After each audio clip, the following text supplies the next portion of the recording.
A força de Xangô, caríssimos, que vocês têm no sincretismo, não é? Com tantas outras edificações, São Jerônimo, não é? Sim.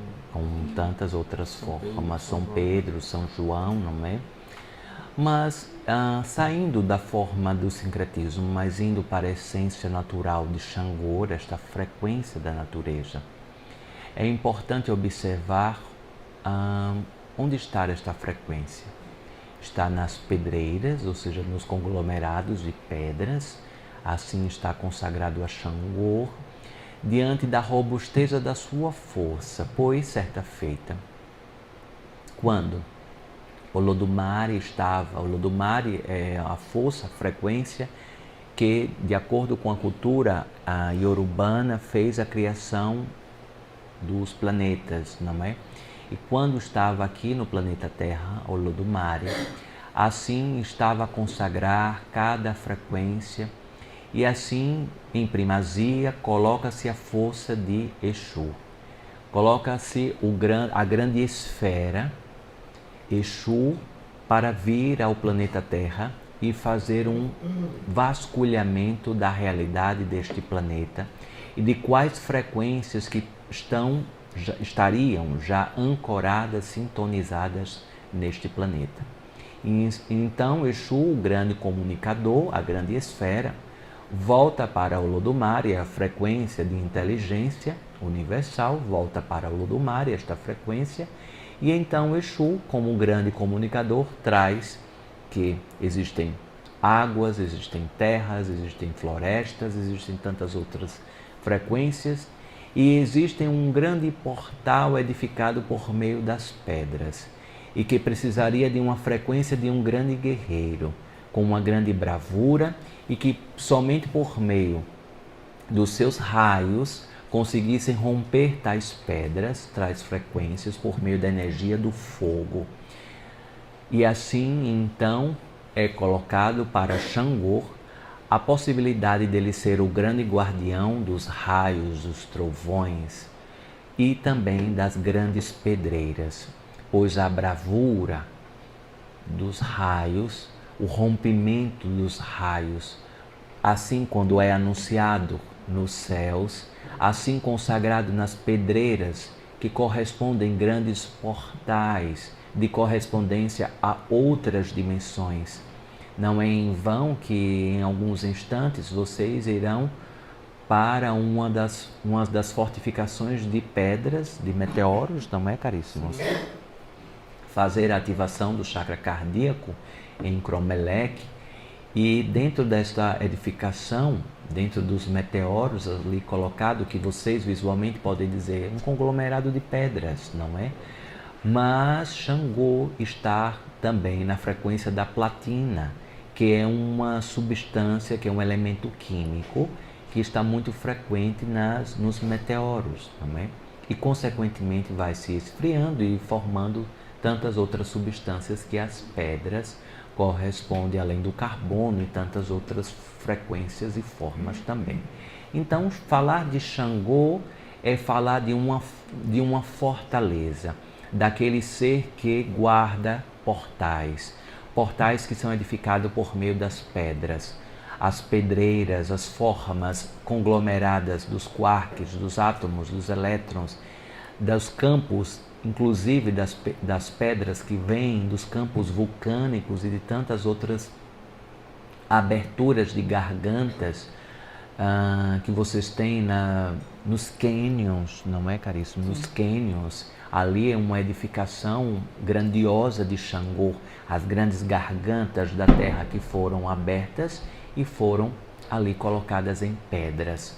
As pedras que correspondem a esta frequência de Xangô, com a bravura do guardião das dimensões que por meio das pedras podem acessar as grutas, as estalactites e tantas outras frequências que são feitas com as gotas e que correspondem ao embelezamento das grutas, das pedras, não é, caríssimo?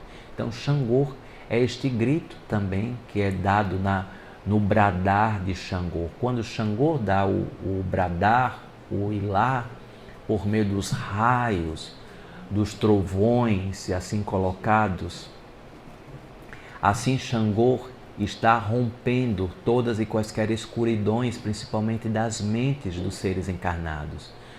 Aqueles seres encarnados que são consagrados como o orixá de cabeça Xangô precisam cada vez mais prestar atenção nas teimosias, pois assim como as pedreiras, geralmente os filhos de Xangô, filhos e filhas de Xangô, trazem em polaridades positivas e negativas. Em campos positivos, traz a polaridade da sabedoria, de abrir portais para si e para outras pessoas, abrir possibilidades, não temer as coisas novas, edificar coisas novas, mas quando está em polaridades negativas, se colocam como vítimas da vida e, consequentemente, com cabeças dura como uma pedra, não é? Então, caríssimos, na polaridade negativa. E qual a grande lição de um filho de uma filha de Xangô? Buscar o equilíbrio. Buscar o equilíbrio de quê? Caso esteja na polaridade negativa, quando estiver a aprender com essas teimosias, com essa cabeça dura, não é? E, consequentemente, quando estiver na polaridade de abrir portais, de abrir, também perceber que isto também passa. Buscar. Por quê? Senão cai nas vaidades, não é? Cai nas vaidades. Não é à toa que um dos símbolos naturais de Xangô na natureza é o leão. O leão é um animal que representa Xangô, que traz o arquétipo de Xangô. O leão é consagrado como o rei da floresta, não é, caríssimo? Todos temem o bradar, o rugir do leão. Todos respeitam a imponência real do leão. Mas o leão é necessário para colocar ordem e disciplina na natureza. Grande líder. Então, aos filhos e filhas, quando internalizam em consciência, saem da teimosia, da cabeça dura, da grande vitimização da vida e também no ato de abrir portais e entrar no extremismo do fanatismo, quando se coloca em edificação da comunicação, do bradar para auxiliar a tantas e tantas pessoas, auxiliando primeiramente a si. E não se escondendo em grutas, em pedreiras da vida. Buscando sempre o cuidado para não petrificar o coração, para não se tornar pessoas frias, pessoas gélidas diante das adversidades alheias. Então, a grande lição do filho da filha de Xangô é utilizar a arte da comunicação para empreender a ordem e disciplina em si, não cair nos abismos da vaidade, e, consequentemente, buscar o equilíbrio da polaridade que corresponde e está dentro de cada um, não é, caríssimos? Então, Xangô é esta frequência majestosa, Obá Xangô, o rei que fala, o rei que está presente. Estar a trazer ainda mais esta frequência de Xangô que traz a justiça. Não é em vão que todas as pessoas que querem o campo da justiça, que a justiça seja feita na sua vida, que a justiça seja alcançada em seus propósitos, bradam, pedem a Xangô, agradam a Xangô por meio dos seus clamores, por meio dos seus pedidos. Xangô é invocado na grande justiça porque ele traz a ordem e a disciplina, é o raio que rompe aquilo que talvez não poderia ser rompido, as grandes pedreiras, com o fogo colocando a frequência do que é certo, do que é correto, do que precisa ser feito. Então, caríssimos, é muito natural que, inclusive, seres encarnados que tenham um Xangô na sua corrente espiritual sejam colocados muitas vezes nessas provações da vida, dentro dessas provações para se firmar no equilíbrio, sem se lançar nas oscilações das polaridades, mas buscar cada vez mais a consciência da ordem e disciplina sem serem rígidos, pois ordem e disciplina não está associado à rigidez absoluta, estar em consciência, em trazer a consciência para a ordem e a disciplina. Então, caríssimos, acredito que essa seria uma pequenina contribuição, não é, caríssimo? Poderia falar por demais de vocês porque tenho uma grande admiração pelas frequências da natureza que correspondem aqui ao planeta Terra.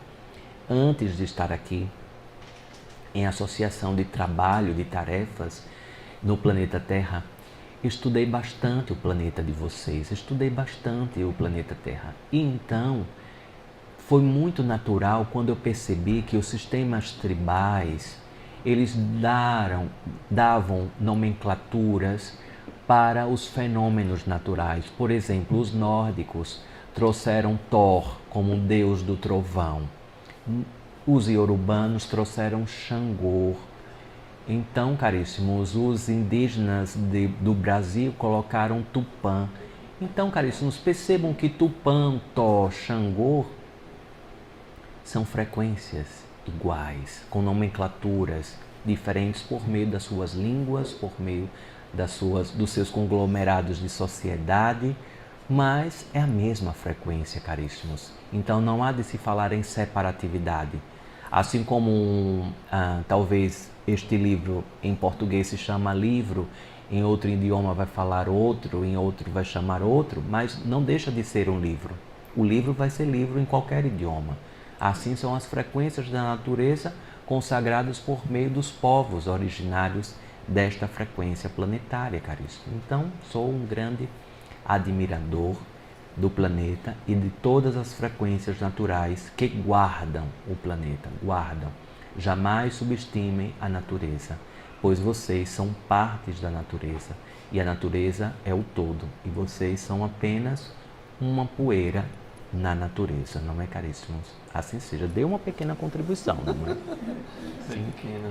Todo mês vou perguntar, próximo mês já tem Nanã, também já está na fila. Por favor, não é? Dentro da minha sabedoria, não é? Dentro daquilo que eu possa contribuir, não é? Sim, poderei falar. Interessante que será uma transição de Xangô para Nanã, não é? Então, uma transição da pedreira para campos mais aquosos, não é? Aquosos, é a terra aquosa, Nanã, não é? Então precisa ser observado, pois filhos de Nanãs, quando não estão colocados, filhas de Nanãs, quando não estão alicerçadas no campo espiritual, da sua religiosidade, da sua escolha, não é? São atravessados por grandes desafios mentais, não é? Mentais. Muitos dos hospitais psiquiátricos precisam da força de Nanã para auxiliar nos tratamentos espirituais, não é? Em todos os lugares que possuem tratamentos mentais, a força de Nanã precisa estar ancorada para evitar a correspondência de espíritos, não é? Mas vamos deixar para uma outra conversa, não é, caríssimo? Porque senão já vou falando mais um pouco, não é? Porque vou me lembrando, não é, caríssimo? De várias coisas importantes. Sim.